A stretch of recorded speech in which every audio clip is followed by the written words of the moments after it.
This is my vinyl collection, and this is my scanning electron microscope. Here we have up to 100,000 times useful magnification, around 10 nanometer resolution, and we can see a lot of interesting things. So, vinyl collection, scanning electron microscope. Yeah, I think you understand me quite clearly. Today we'll check the vinyl disc, cartridge, stylus and all of that stuff with an SCM, and I'll explain everything about true analog sound. If you're new here, then hi, my name is Eric and I've been working as a microscopy application specialist for over 15 years. Here I make how-to videos about light and electron microscopy, and sometimes I simply put interesting things into my scanning electron microscope. Today I'll describe and show you the beautiful micro world of music, so let's jump straight into it.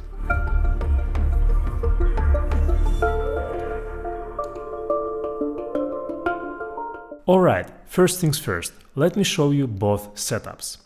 We've got a tabletop electron microscope and a spotocoder for sample preparation. An electron microscope is totally different from an optical one. There is no light inside, just an electron beam, magnetic lenses and detectors. You get extremely high resolution, huge depth of field and absolutely wild black and white images.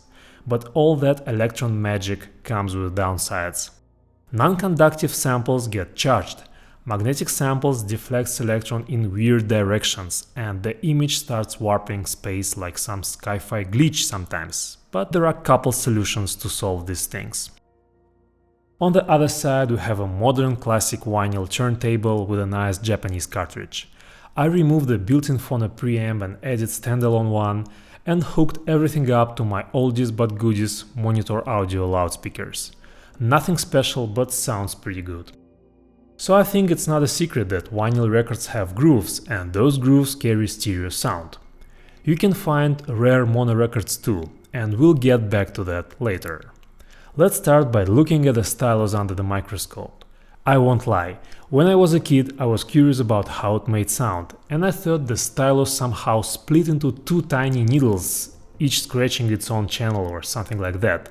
And that's definitely not how it works. Let's go to the microscope. Here we are looking at the moving magnet stylus, which means there are two little magnets attached to the cantilever. They create a magnetic field. You can see it clearly here, right? In general, there are two types of cartridges: moving magnet MM and moving coil MC. In both cases, the coil and magnet move relative to each other, generating a changing magnetic field. Then classic 9th grade physics, blah blah blah, electrical signal, then amplification, more amplification, and finally loudspeakers. The difference is simple. In MC designs, the coils are tiny and sit on the needle itself, while in moving magnet, the magnets sit on the needle and the coils are fixed inside the cartridge body. Notice how the magnets are placed at 90 degrees to each other. That's definitely intentional. The stylus tip looks like a sharp little cone riding inside the groove. There are different tip shapes, but principle stays the same. Better tip shape, like shibata, just means better durability and more delicate traction. Back to the record and to the microscope. Before you put vinyl into an electron microscope, you need to coat it with a thin layer of gold, in my case platinum. If you don't, the sample will charge up. Electrons are negatively charged, so the surface will eventually accumulate charge unless you make it conductive. By the way, if you want the full breakdown of how an electron microscope works, check out this video. I explained everything about it here. This channel has no sponsors, so your subscription will be the best support for me.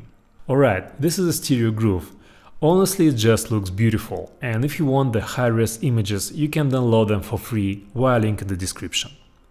So, the stereo groove. It's thinner than a human hair. Let's try to understand what's happening here. A stereo groove has two sides, left and right. And you can clearly see they are different, and they are music. Different sounds have different frequencies and decay times, and the sum of all these vibrations becomes the waveform. And that waveform is literally carved into the groove. Back to the needle again. You can see the magnets are set at 90 degrees to each other, and it makes sense. Imagine one side of the groove is perfectly flat.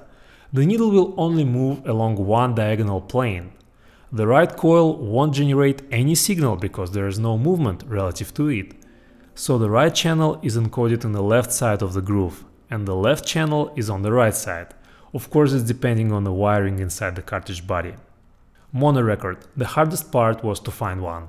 Here everything is simple. The needle moves only in horizontal plane, so the left and right channels are identical. That's why you can play a mono record on a stereo system and still get sound in both channels. A great example, you know those annoying clicks? They look like this. Here's also the difference between the tracks at the beginning of the record and at the end. Since the record spins at a constant speed and the radius gets smaller, we have to squeeze the waveform along the circumference to keep it accurate. Okay, let me tell you a few thoughts about analog sound and all that vinyl world. I've never been an audiophile, though I absolutely love the whole process. Opening the sleeve, pulling out the record, looking at the artwork, all of it. There are tons of videos about that analog sound, details, worms, whatever, but here's why vinyl actually feels airy and natural. It all comes down to the mastering dynamic range. The vinyl format has a ton of limitations, that's obvious, we saw all of them today. Dust, static, mechanical imperfections, loss of detail towards the inner grooves, so many drawbacks. And let's be real, modern vinyl is cut from digital masters anyway, so this talk about pure analog is a bit of stretch. So why does it sound airy? Two reasons. If it's a recording from the 80s, the digital tools were primitive back then, while vinyl production was at its peak, so older albums genuinely do sound better. With modern records, it's all about dynamic range. Think about how you listen to Spotify.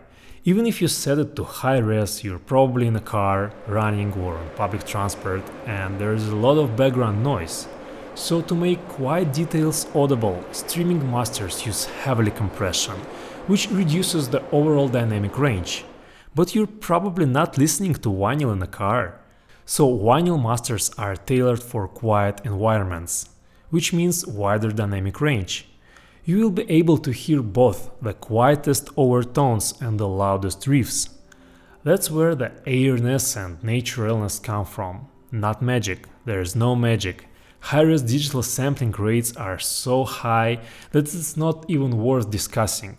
What do you think about all of this? Write me a comment below. Thanks for your time. I hope it was interesting for you. Have an absolutely fantastic day and see you in the next video. Bye.